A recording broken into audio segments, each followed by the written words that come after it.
Ladies and gentlemen, the President of the Republic of the Philippines, His Excellency, President Ferdinand Romualdez Marcos Jr.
Good morning, everyone. Please be seated.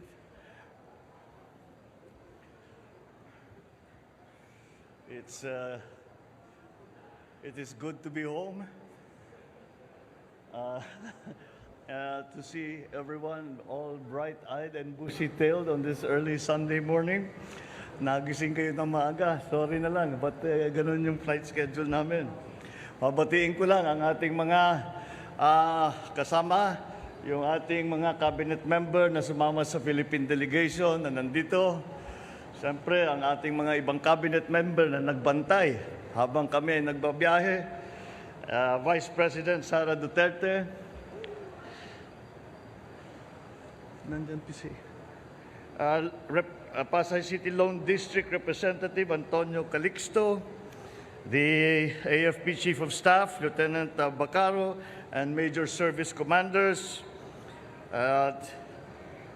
Other distinguished guests, ladies and gentlemen, good morning. I am pleased to report to you and the Filipino people the main outcomes and results of this working visit of ours to New York from 18 to 24 September. My first activity upon arriving in the United States was to meet with the Filipino community. And their smiles, their songs, and their welcoming took away the weariness of a 16-hour flight from Manila. And in our meeting, I thanked our kababayans who came. Some came from Canada, some came all the way from Florida. I thank them for the work that they do and their contributions to the communities in the Philippines and in the United States. I also, once again, expressed my respect and my admiration for their commitment to the future and welfare of their families, including those who are still back home here in the Philippines.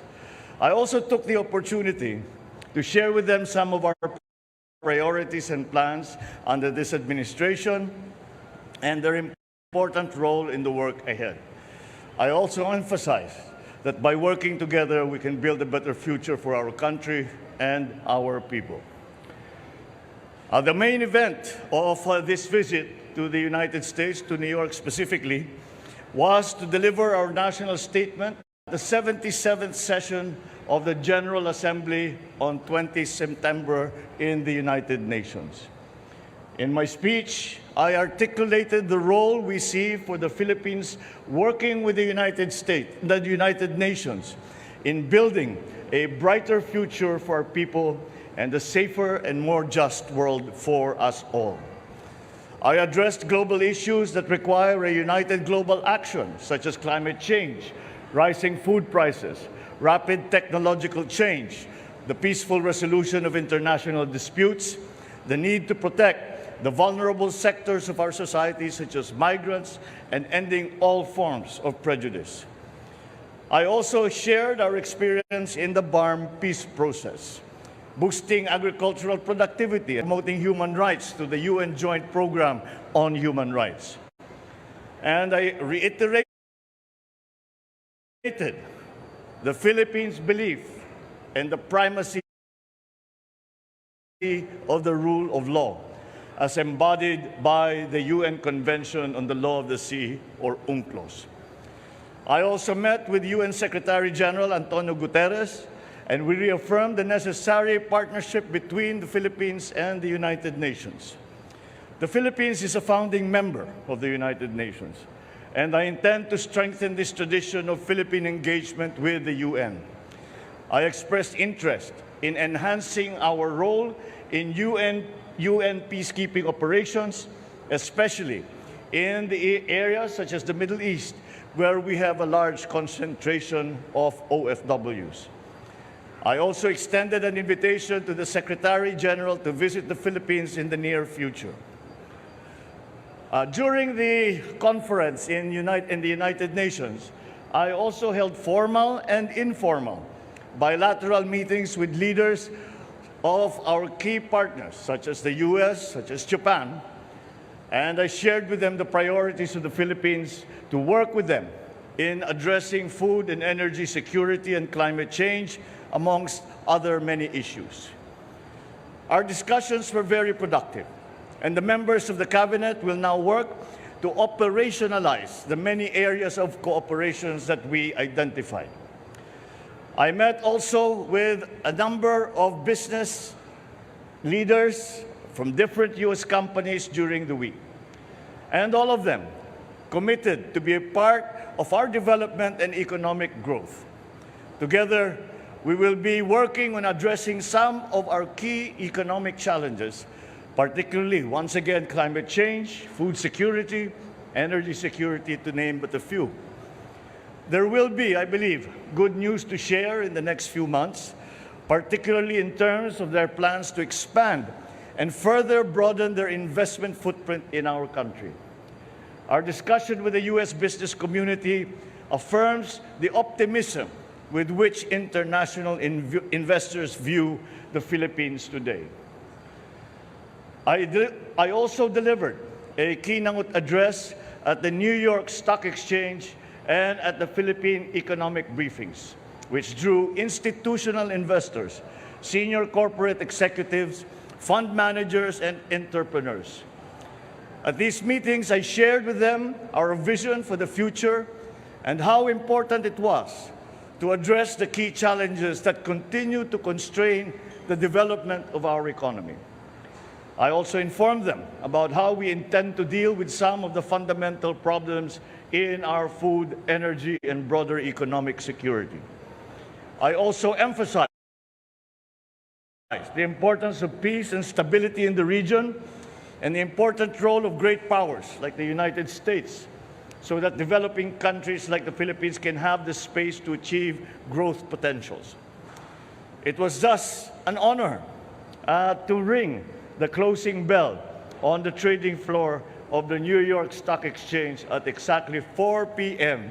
in the afternoon of September 19th.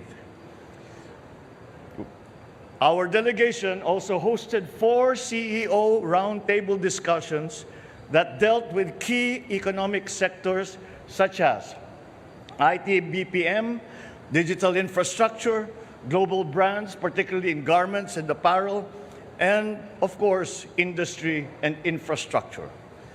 I was joined by the economic managers and other cabinet members in brainstorming with these U.S. companies, some already present and others intending to be in the Philippines. We identified the opportunities and challenges to our achieving our common objectives of growth and development in various areas. I thank them for their candid and constructive comments, and I look forward to working with them on the issues and agreements that we identified.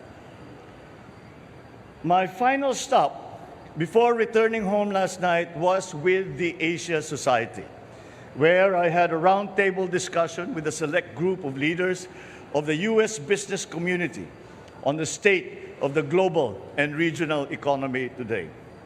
After the discussion, I delivered a public lecture where I shared my views on the opportunities, the threats, and challenges facing Asia, the United States, Asia-Pacific region, and all our neighboring countries today. I also spoke about my administration's priorities and plans for the next 6 years. And the engagement with the Asia Society was a fitting end to a week in the UN and the United States that had one singular message. The time to invest in the Philippines is no longer just sometime in the future. It is now. We in the Philippine delegation are one in our assessment that the work done in this trip serves as a good start for opportunities identified to be made into programs and projects to benefit the Philippines and our countrymen. And so the work continues, but I am happy to report that we have had a very good and strong start to our efforts. Thank you and good morning.